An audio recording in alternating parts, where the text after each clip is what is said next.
Hello, welcome to the Goodfellas podcast, the podcast where two mates talk intelligent information for your entertainment. Intelligent. Yeah, I know, I'm trying to make you sound a bit better. Yeah, you don't need to do that, mate. Sort yourself out. But how are you, bro? Yeah, all good, dog. All good. It's been a couple of weeks, hasn't it? Because we recorded 2 the last time. We did, yeah. So we haven't seen each other in a little while.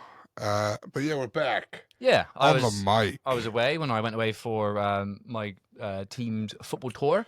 Yeah. Which was really good. So yeah, I am back, refreshed and ready for refreshed, just more about over podcasting. the hangover, eh? Just a little bit. Yeah, it takes a while now as you get older. Nice. Yeah, I suppose. Yeah. Before we start, I suppose just keep following our socials and checking it. You can actually support us now. We've set up a buy me a coffee. So if you did want to support us, it's fun and small way you can help support this channel. You can help support us. I mean, any donation or anything, or like gift or anything you give us monetarily like that, will be put straight back into the podcast to get better equipment, like we've been doing. We'll eventually get better cameras, better lighting. Eventually, we'll be like a Joe Rogan sort of setup. But we've been doing it for just almost 3 months now. February the 17th. That's right. And we appreciate any sort of gift or donation. It will be going, like I said, straight back into what we're doing to give you better, more quality content and banter.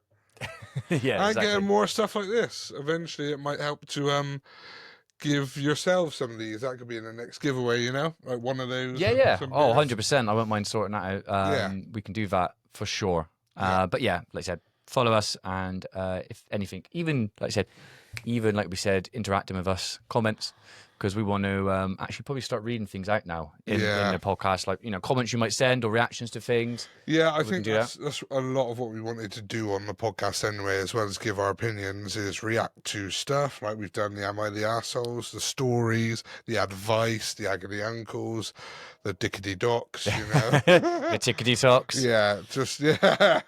It's just we want to do a lot of that, so please interact with us as much as you can. Yeah, but before we get into the beer, I suppose, how you as well now, the baby? Yes, very born, very well. Baby has been born now. What is that? 11 days old, I believe. 11 days old. You're looking fresh. Yeah, looking fresh, feeling good. Little baby Rocco is Rocco Astor Davis. He come out weighing 11.5 pounds. Yeah, it's a big old boy. Yeah, big old boy. And luckily he was a C-section. Yeah. All went well. It was all nice. After we spoke about how Roman's birth was, it was all went to plan. Yeah. Lydia was great. Lydia was fine. Rocco was great. And yeah, he's second biggest ever baby at St. Michael's. Was? Yeah. Wow. Yeah. That's impressive. The biggest was like 6 kilos. Pretty much stone. That's a huge natural birth. Oh. Yeah, so I wouldn't be that woman. No, I wouldn't. No. So yeah, Rocco's doing really well. And yeah, I'm good. I'm glad. Okay. Well, let's bring out a beer to celebrate on the pod. So I present to you this week. Oh yeah. I know we kind of have a few German beers, but I wanted to keep bringing them to you. So I present to you a Radburger Pilsner. Just for you there. So we got kind of what's that? Some sort of mythical creature. It's like a lion. Yeah, like a lion with a big tail. Yeah. Radburger Export Bier Brewery. Tradition seat 1872. It looks like a quality. It's Pilsner. Pontmansin Pushling. What do you call me? Leidenschaft. Bisa Gunston. Yeah, no, I'm butchering this every time. But yeah, let's crack these open and see what this beer's like. Looks very good. Thank you. Cheers, brother. And of course, we've got our Goodfellas flasks. And of course, where we get all our beers from, be sure to follow our affiliates link. It's Beers of Europe, where they have the biggest selection of beers and drinks, alcoholic, non-alcoholic in the world. Exactly. The best service, the quickest delivery. Like I said, follow our socials, prices. Use our links, and get yourself some nice, refreshing beers like this one. Hope a good head there, mate. Yeah, well, I think that's pretty much not nowhere near. You were close, I got a flake in that, but it's German, so. For a sip. Oh.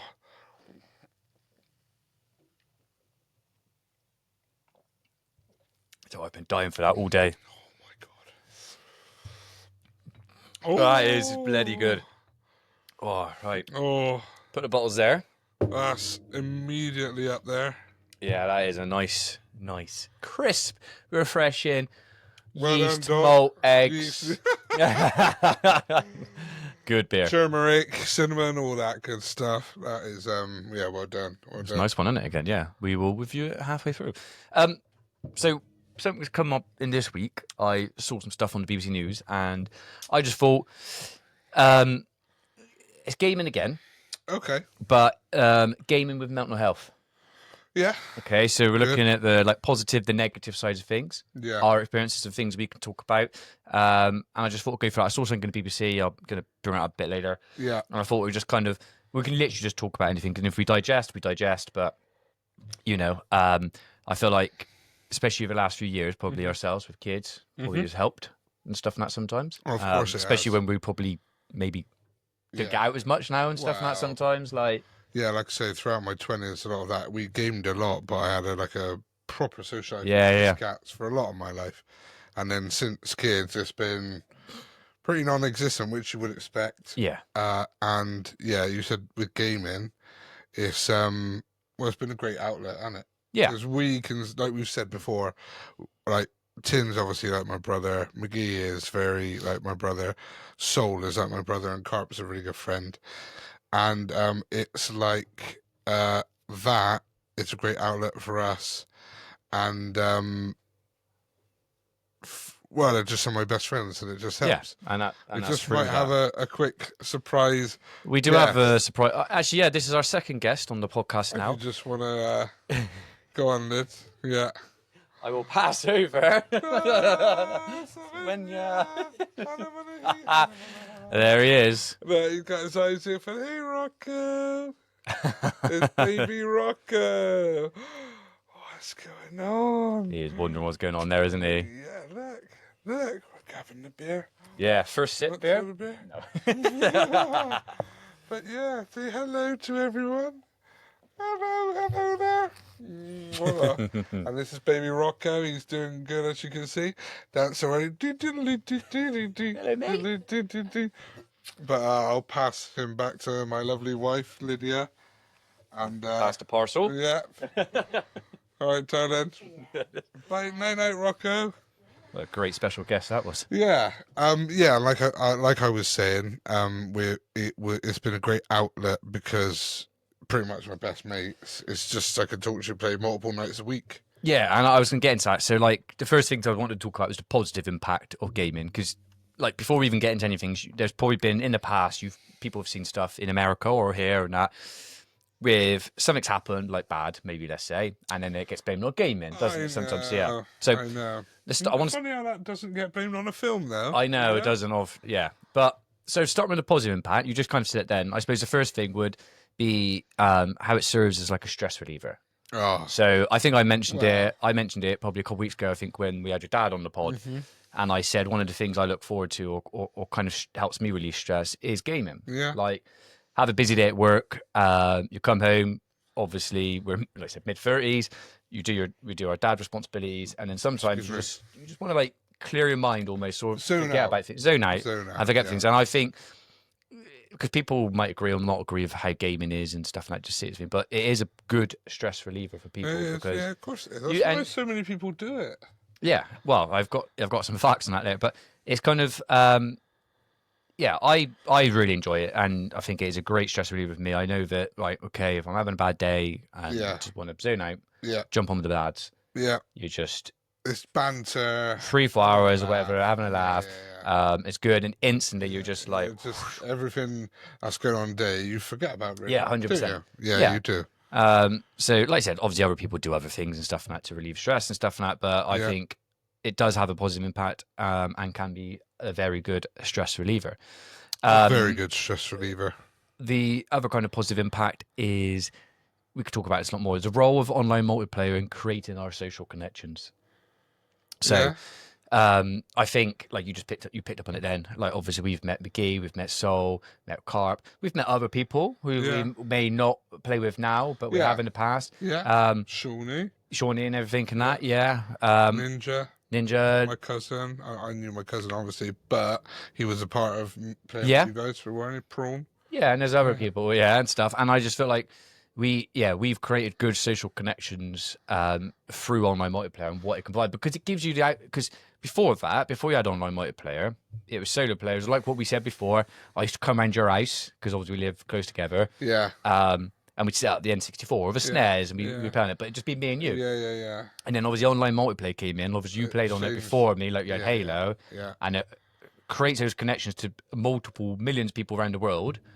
And you can connect with someone from Brazil or, Thailand or Australia or America, anywhere in the world, someone you never probably would meet in your life, and have a connection with them through a game. Yeah, it's amazing. Like another positive of that as well is like Lids has said it before, like not that I go out, I never did like drugs or anything like that, but I have a good few drinks. But it's like that's our social aspect, really. Yes. And we're not going out drinking, getting pissed, on drugs, do anything like that. We're at home, still with the family, they're asleep or whatever. Yep. Just gaming, chatting to mates. And that is another positive. Like, if you're going out with a gamer, like, they're going to be home with you, like, all the time. Yeah. You don't have to worry about them not coming home late at night and stuff and that sometimes. No. And like you said, from McGee, like, I met McGee in 2005 or 2006. It's like, there's 20-odd years now. Yeah. Like, he ended up being best man. Like, you were best man, my dad was best man. But that just shows from online gaming exactly what the power it can do. And like I said, we probably, like I said, you wouldn't have met him, and then obviously I've met McGee, and obviously we're all close now, the three of us and stuff, and obviously other lads as well. Yeah. And, we probably wouldn't have had that without online game. We would never have met him. No way. Probably. Oh, no, it wouldn't. Obviously... That, isn't it? Thinking, like, the people out there who, like... Because you have people from school, obviously you grow up with your social connections. You might, like, I know people go on holiday, and then you make friends with people on holiday, and then sometimes they might just be holidays. You might stay in friends with them afterwards. There's those kind of things, but online gaming and stuff like that is massive, isn't it? Yeah, and it creates those social connections. It does, and also, like, you get closer to someone on online gaming than you will with pretty much anyone in real life, up to a point. Because, especially when you're younger, you're probably on at least 4 nights a week, and you're chatting to them for 6+ hours. You get to know everything about them. You get to know, like, what makes them laugh, and make you laugh, and you know everything, don't you?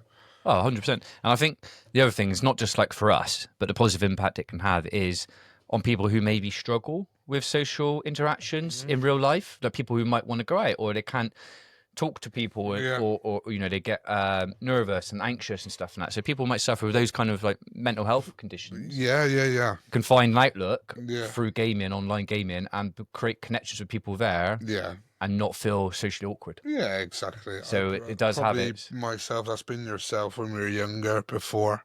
Yeah. Definitely myself. Maybe. Yeah, I would say so. But yeah, it does. It's it's brilliant.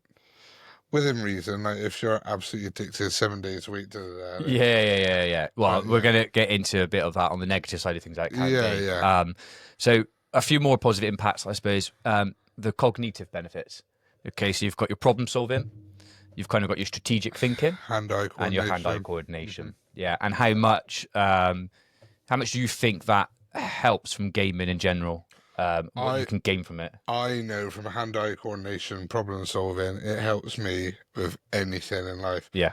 Darts we're playing up there, my badminton. Like, I could go on to a tennis court or like table tennis and give someone who's good a decent game. Yeah. Because of the constant, like your reaction time of a gamer is like not quite up there, but it's almost with like F1 drivers. Yeah. I know what I mean. The seconds. Yeah.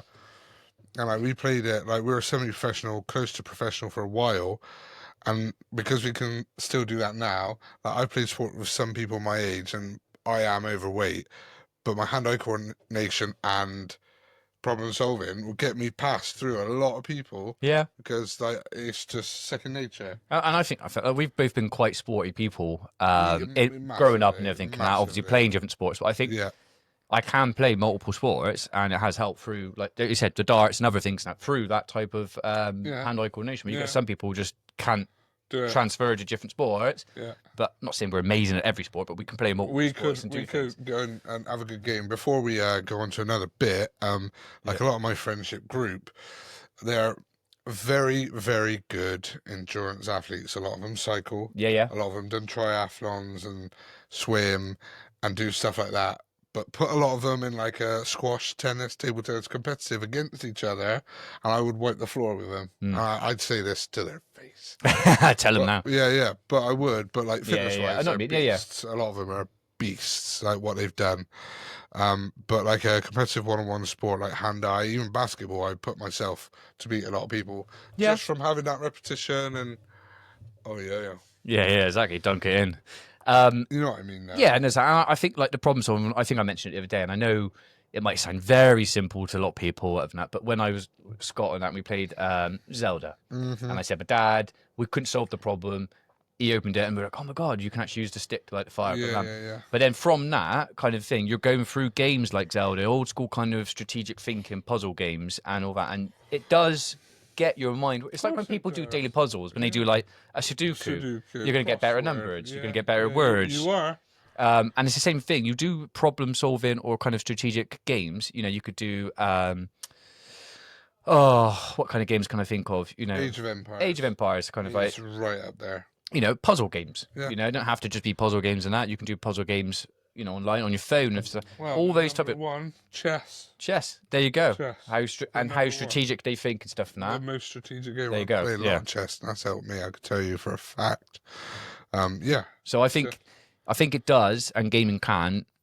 From various games, it doesn't just have to be even like shooting games and things like that. You've got role playing, action games. It all makes you think. Mm-hmm. You're not just like what people might think. Oh, you're just a zombie sat in front of your screen. You're not. You're not. When you're in that zone, when we're playing and stuff and that, I'm constantly thinking, right, I'm going to do this and going to do that. When we're playing like ranked, me too. I'm like, right, okay, they're going like that. I'm shooting. I need a rotating flank. You're looking at the map. You're looking at this. You're seeing you're listening to call outs and other things. Exactly. So much going on. Going one further, and I think Age of Empires really helped me out. Yeah. But since we have been playing like vocally, I will always be there. I'll be doing call outs. You'll be listening to call outs, like you said.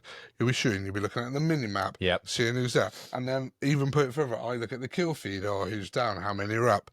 There's so many things you would not think. Like the problem solving, you go, yes. Like, honestly. Yeah, exactly. Honestly. Yeah.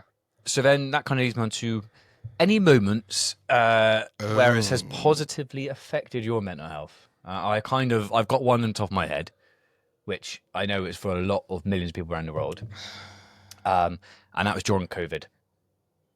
So during COVID-19, I think as you obviously had the world pandemic, people were panicking or, you know, people were dying. There's new things obviously come out, you know, whatever people's faults in it. But I think, you know, you're locked down, aren't you? You're locked in. You weren't allowed out. And at that time, Warzone came out.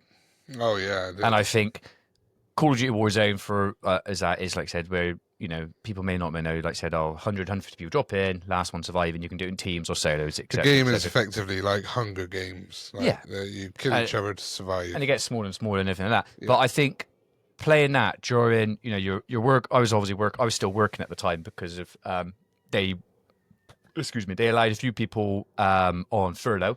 Yeah. But I was one of the ones who had to still work for it. So I'm still working, you're working from home. It's not very enjoyable. It's repetitive. And then Warzone's like, I just want to, like, I'm stressed and that, you know, worried about, catching COVID or whatever and that. And I think playing out with the lads was 100% one of the most positive moments I've had with gaming. I think it affected my mental health like greatly. For me, anyway. Like, that was just great. I get you. Because as well, like, you literally weren't doing a lot, were you? Yeah. No one was during COVID. And Warzone was huge at the time, wasn't it? Yes, it was, yeah. Mental health wise, I could say the same as you. I just think in general it helps my mental health, but nights when we've been competitive and like we've got a clutch win on game battles or in a tournament or, you know, against other players, fuck you, Zod. Like other players, like high ranking. Like we're on the first page of all the best teams in Europe, and like so many things I could say over the years. Yeah. I went to a LAN, obviously. Like, it's all great for my mental health. I loved it. The victories are great. Yeah. Even the losses, like, I want to get better. That's another thing it can help with gaming. Is like it strives you to be competitive in a really good way. Yeah, it can teach you to win and losing. Like, win and losing, which you do lots of. And just teach you, you know what, come back better. Yes. But yeah, not a standout moment, but like a lot. Too many. Yeah. Okay. Yeah. I suppose, and then it kind of leans on to like any game that kind of maybe helped you through a tough time. It's kind of similar-ish, I know, but that's where the last one's where it positively affected your Halo 2. Halo 2. Yeah, it was probably from year 10, 11 for about 2 years. Wasn't the easiest time in my life, and it definitely helped. Yeah. Definitely helped. Like, played it with Ash, who introduced me to it. And then I met McGee, and I met a lot of people online. And that was a proper community, like hundreds of the best players in Europe, all chatting all the time. And yeah, I would say so. Halo 2 helped a lot. Yeah. Um, for me, it'd be more recent. Obviously, since Mum passing away, probably when I have bad moments or I'm feeling down and stuff, and we're just in positive mental health, but like just going on with lads. Yeah. And just of course. Sometimes even just having that, like, you put that message out there, you might have a down day, and then say like anyone on tonight, and then someone responds, and I just into like, yes, oh, I can play tonight and have a good laugh and a good crack and stuff, and that just makes me good and through some tough times, like when you're feeling down and that. I 100% get it. It always got to the point where our group is a little bit like, maybe, or I don't know, and that's lately, isn't it? It's a little bit like, I do that for the bands. Yeah, I know, but just to wind up people. Just a bit sneaky. Yeah. I think the other thing is as well, I think they can probably help a lot more now with games and stuff. But back in the day, we said it the other day as well, the other week, sorry, on the pod, and that games are a lot easier maybe now sometimes. So and like there is some super hard games that I know people play, like Dark Souls, and I've seen things on there people saying that's ridiculously hard with all the bosses and the levels. But I feel like all the and I'm probably might be just because we were young, but I feel like there were some games back in the day where it was a lot harder. And like I said to you, if you died, you didn't get like the save point. Yeah. You know, you have to go back to the beginning. Oh, games were much harder back in the day. Like to complete like the original Donkey Kong, I remember was fucking ridiculously tough. Yeah. Super Mario, Sonic, it's super tough. Double Dragon, Golden Axe, the amount of money we'd spend. Yeah, I know, exactly. Like, I think there's, you know, and obviously you had difficulty settings when we got into Age of Empires and Red Alert and everything like that. You know, you can start setting this, you know, do you want it easy, do you want it hard, and everything and all that. But I just don't think they were. No, I agree with that. A bit hard on that then. What would be your top 3 games on that then? Like, which you would say you've had a positive, like, just your top 3 games in general. Yeah. Which might be hard. I know that probably. And I know we kind of mentioned the other week and that, but which you think have been good for you? Halo 2. Yep. Halo 2. Halo 2. No, Halo 2. I would then go with PUBG. Okay. For good times and stuff. And it's got to be Ghosts. That time when it was thriving, there was lots of us. I think we're doing the GBs. There was always at least almost 8 people on. I think that was the peak of our pod. Yeah.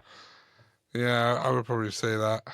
I think mine would be just for Ghost would be Black Ops 2, because I think that was kind of we played a little bit competitive before that, but you had the ranked kind of play into it and getting online and like, oh my god, we're playing ranked, we can go up to master level, we're gold, we're going up platinum and stuff.